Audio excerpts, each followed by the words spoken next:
Chapter 84. Strength and Sagacity, continued. Upper was eaten in silence, but not in sadness, for from time to time one of those sweet smiles, which were habitual to him in moments of good humour, illumined the face of D'Artagnan.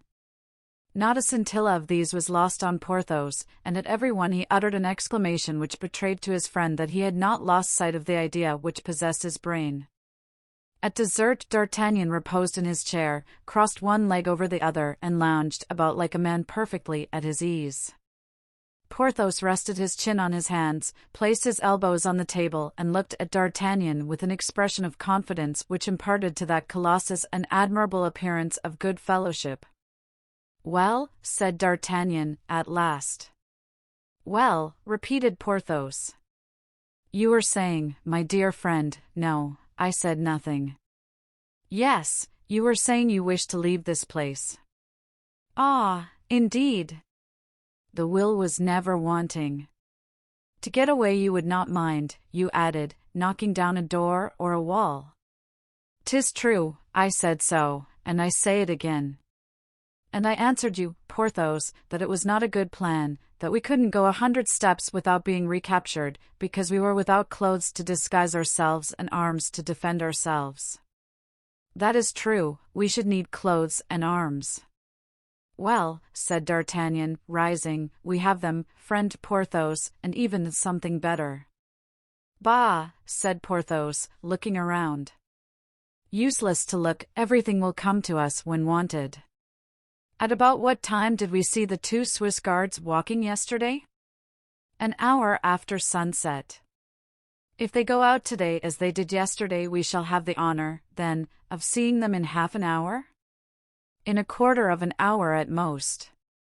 "Your arm is still strong enough, is it not, Porthos?" Porthos unbuttoned his sleeve, raised his shirt, and looked complacently on his strong arm, as large as the leg of any ordinary man. "Yes, indeed," said he, "I believe so." "So that you could without trouble convert these tongs into a hoop and yonder shovel into a corkscrew?" "Certainly." And the giant took up these 2 articles, and without any apparent effort produced in them the metamorphoses suggested by his companion. "There," he cried. "Capital!" exclaimed the Gascon. "Really, Porthos, you are a gifted individual." "I have heard speak," said Porthos, "of a certain Milo of Cortona, who performed wonderful feats, such as binding his forehead with a cord and bursting it, of killing an ox with a blow of his fist and carrying it home on his shoulders, etc. I used to learn all these feats by heart yonder, down at Pierrefonds, and I have done all that he did except breaking a cord by the corrugation of my temples." "Because your strength is not in your head, Porthos," said his friend. "No, it is in my arms and shoulders," answered Porthos, with gratified naivete. "Well, my dear friend, let us approach the window, and there you can match your strength against that of an iron bar." Porthos went to the window, took a bar in his hands, clung to it, and bent it like a bow, so that the 2 ends came out of the sockets of stone in which for 30 years they had been fixed. "Well, friend, the cardinal, although such a genius, could never have done that." "Shall I take out any more of them?" asked Porthos. "No, that is sufficient, a man can pass through that." Porthos tried, and passed the upper portion of his body through. "Yes," he said. "Now pass your arm through this opening." "Why?" "You will know presently, pass it." Porthos obeyed with military promptness, and passed his arm through the opening. "Admirable," said D'Artagnan. "The scheme goes forward, it seems." "On wheels, dear friend." "Good. What shall I do now?" "Nothing." "It is finished, then?" "No, not yet." "I should like to understand," said Porthos.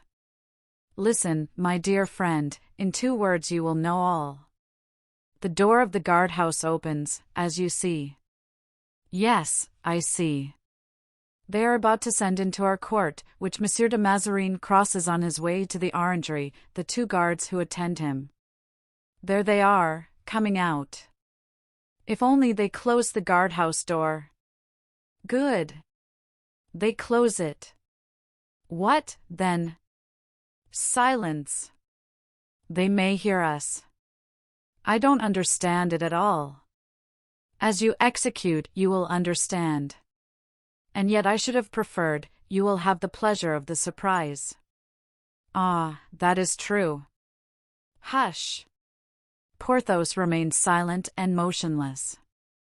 In fact, the two soldiers advanced on the side where the window was, rubbing their hands, for it was cold, it being the month of February. At this moment the door of the guardhouse was opened and one of the soldiers was summoned away. Now, said D'Artagnan, I am going to call this soldier and talk to him. Don't lose a word of what I'm going to say to you, Porthos. Everything lies in the execution. Good, the execution of plots is my forte. I know it well. I depend on you.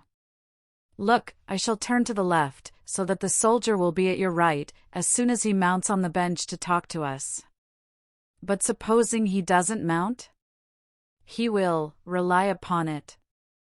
As soon as you see him get up, stretch out your arm and seize him by the neck.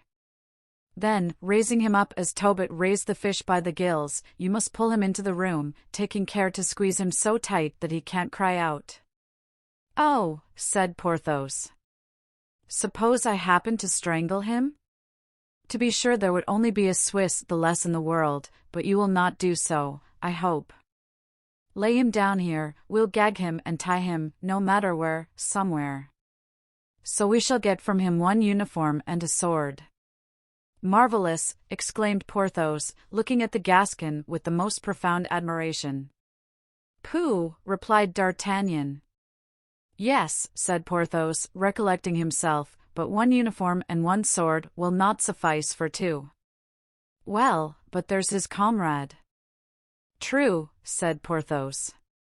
Therefore, when I cough, stretch out your arm. Good. The two friends then placed themselves as they had agreed, Porthos being completely hidden in an angle of the window. Good evening, comrade, said D'Artagnan in his most fascinating voice and manner. Good evening, sir, answered the soldier, in a strong provincial accent. 'Tis not too warm to walk, resumed D'Artagnan. No, sir. And I think a glass of wine will not be disagreeable to you? A glass of wine will be extremely welcome. The fish bites, whispered the Gascon to Porthos. I understand, said Porthos. A bottle, perhaps? A whole bottle? Yes, sir. A whole bottle, if you will drink my health. Willingly, answered the soldier. Come, then, and take it, friend, said the Gascon. With all my heart. How convenient that there's a bench here. Egad! One would think it had been placed here on purpose.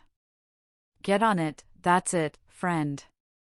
And D'Artagnan coughed. That instant the arm of Porthos fell. His hand of iron grasped, quick as lightning, firm as a pair of blacksmith's pincers, the soldier's throat. He raised him, almost stifling him as he drew him through the aperture, at the risk of flaying him in the passage. He then laid him down on the floor, where D'Artagnan, after giving him just time enough to draw his breath, gagged him with his long scarf, and the moment he had done so began to undress him with the promptitude and dexterity of a man who had learned his business on the field of battle. Then the soldier, gagged and bound, was placed upon the hearth, the fire of which had been previously extinguished by the two friends. Here's a sword and a dress, said Porthos. I take them, said D'Artagnan, for myself. If you want another uniform and sword, you must play the same trick over again. Stop! I see the other soldier issue from the guardroom and come toward us. I think, replied Porthos, it would be imprudent to attempt the same maneuver again. It is said that no man can succeed twice in the same way, and a failure would be ruinous.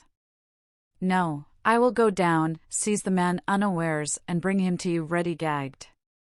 That is better, said the Gascon. Be ready, said Porthos, as he slipped through the opening. He did as he said.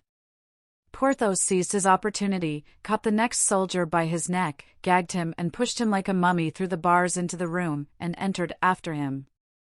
Then they undressed him as they had done the first, laid him on their bed and bound him with the straps which composed the bedstead being of oak. This operation proved as great a success as the first. "There," said D'Artagnan, "this is capital.